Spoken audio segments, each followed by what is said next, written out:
మేము వస్తే తప్ప మేము అసెంబ్లీకి రాము, ఇలా గవర్నర్ ప్రసంగాలను అడ్డుకుంటాం అనేది ఇది సరైనది కాదు. ఇది ప్రజలందరికీ కూడా తెలియచేస్తున్నాం ఈ సందర్భంలో.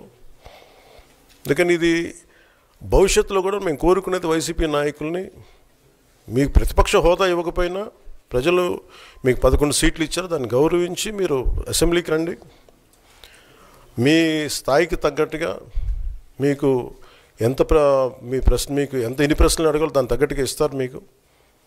ఇవన్నీ దాటి మన స్పీకర్ గారు కూడా చాలా గౌరవంగా వాళ్ళు 11 సీట్లు వచ్చినప్పటికీ కూడా చాలా గౌరవంతో ఇంతకాలం వాళ్ళకి ఇస్తూ వచ్చారు. ప్రశ్నోత్తరాల సమయంలో కూడా ఆయనకి ఇచ్చారు. గతంలో కూడా ఇవన్నీ ఆయన రావడానికి కూడా ఆయన ఎలా రావాలి, ఏం చేయాలి, దానికి కూడా చాలా ఏమాత్రం ఇబ్బంది పెట్టకుండా గతంలో కూడా చేశారు. ఫస్ట్ మీరు మనకి గవర్నమెంట్ ఫామ్ అయిన తర్వాత కూడా వీటిని దృష్టిలో పెట్టుకొని వైసీపీ కొంచెం హుందాగా వ్యవహరించాల్సిన అవసరం ఉంది. వైసీపీ నాయకులకు కూడా మీకు బాధ్యత ఉంది. గవర్నర్ గారి ప్రసంగాన్ని మీరు ఆ విధంగా మీరు ప్రశాంతంగా విని దాన్ని వచ్చే జరుగుతున్న సమావేశాల్లో మీరు దాని లోటుపాట్లు మీరు చెప్తే బాగుంటుంది తప్ప ఇలా కూర్చోబెట్టి అరుపులు కేకలు ఇది సమంజసంగా లేదు. అంటే అర్ధాంతరంగా ప్రతిదానికి అసెంబ్లీలోకి రాగానే గొడవ పెట్టుకోవాలి, దేన్నైనా విభేదించాలనేది ఇది చాలా లో లెవెల్ ఆలోచన విధానం, లో లెవెల్ స్ట్రాటజీ. అది ప్లీజ్ మీరు అప్గ్రేడ్ అవ్వండి, మీరు అప్లిఫ్ట్ చేసుకోండి, మీరు కూర్చోబెట్టి డెమోక్రటిక్ ప్రాసెస్ని గౌరవం ఇవ్వండి. మనస్ఫూర్తిగా వైసీపీ నాయకులకి ఇది నా విన్నపం, నా విజ్ఞాపన. This what I would like to say. And నిజంగా కావాలి అంటే మీరు ఈ 5 సంవత్సరాల్లో మీరు ప్రతిపక్ష హోదా మీకు రాదు, అది మీరు మెంటల్గా ప్రిపేర్ అయిపోండి. 11 సీట్లతోటి మీకు ప్రతిపక్ష హోదా ఇవ్వబడదు, రాదు. ఎందుకంటే ఇట్ ఈస్ చంద్రబాబు గారు, గౌరవ ముఖ్యమంత్రి చంద్రబాబు గారు డిసైడ్ చేసేది కాదు, జనసేన డిసైడ్ చేసేది కాదు. దానికి రూల్స్ ఉన్నాయి, దానికి రెగ్యులేషన్స్ ఉన్నాయి, నామ్స్ ఉన్నాయి. ఉదాహరణకి నేనే మన కేంద్ర ప్రభుత్వం ఫార్మేషన్కి మేము వెళ్ళినప్పుడు పార్లమెంటరీ లీడర్ని మనం కూర్చున్నప్పుడు ఎన్డీఏ పక్ష నాయకుడు ఎన్నుకోవాలనుకున్నప్పుడు నేను నాయకుల స్థాయిలో నేను కూర్చున్నాను. అదే నేను ఇక్కడ మంత్రిగా ప్రమాణ స్వీకారం చేసేటప్పటికి నన్ను ప్రధానమంత్రి గారి పక్కన నన్ను కూర్చోబెట్టలా.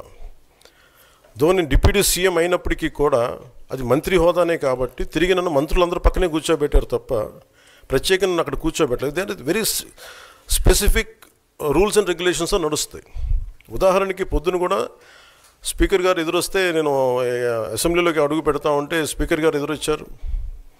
మనకి వచ్చి ఆయన కూడా ఆయనతో పాటు రండి అని వెళ్తుంటే ముందుకు తీసుకెళ్తుంటే నాకు అనిపించింది, సార్ ఇది డిప్యూటీ సీఎంకి ప్రోటోకాల్ ఉండదు, ఓన్లీ ముఖ్యమంత్రి గారు, స్పీకర్, మనకు కౌన్సిల్లో ఉండే చైర్మన్ ఆయనే మీరు చేయాల్సింది తప్ప ఇది మేము ఉండేది కాదని చెప్పి నేనే వెళ్ళిపోయాను. ఎందుకంటే మేమే ప్రోటోకాల్స్ బ్రేక్ ఎందుకు చేయమంటే మాకు లేని ప్రోటోకాల్ మేము అడగం. అలాగే వైసీపీ నాయకత్వం కూడా గుర్తించాల్సింది, ఇది మీకు హోదా ఇవ్వబడదు. ఇది చంద్రబాబు గారు ఆప్ చేస్తేనే కాదు, ఇది ఎవరు ఆప్ చేసింది కాదు, మీకు ప్రజలు మీకు ఇవ్వలేదు. మీకు అది మీరు దృష్టిలో పెట్టుకొని మీరు ప్రవర్తించాల్సింది మనస్ఫూర్తిగా నేను వారిని కోరుకున్నాను. అంతేగాని వారిని ఎక్కడ అవమానం పరచాలని కానీ వారిని తగ్గించాలని కానీ లేదు. 175 సీట్లు కేవలం 11 సీట్లు ఇచ్చారు వాళ్ళకి. ఆ దృష్టిలో పెట్టుకొని ప్రవర్తించవలసిందిగా మనస్ఫూర్తిగా వారికి కోరుకుంటూ మీకు తెలియజేసుకున్నాను. Thank you.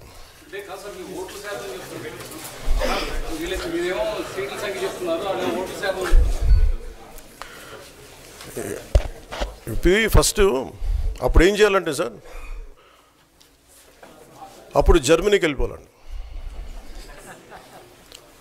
ఇప్పుడు జర్మనీలో ఏంటంటేనండి, నేను జర్మనీ రిజల్ట్స్ కూడా ఏదో వచ్చినాయి చూస్తా ఉన్నాను. ఎలక్షన్స్లో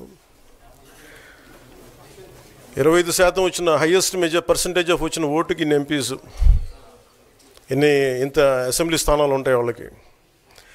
5% మించి తక్కువ వస్తే 5% ఓట్లు మిగతా వాళ్ళు పంచుకుంటారు. మనకు అలాంటి బెనిఫిట్ మనకు లేదు కాబట్టి మన రాజ్యాంగంలో లేదు. వాళ్ళు మంకు పట్టు పడితే they are free to go to Germany. Thank you.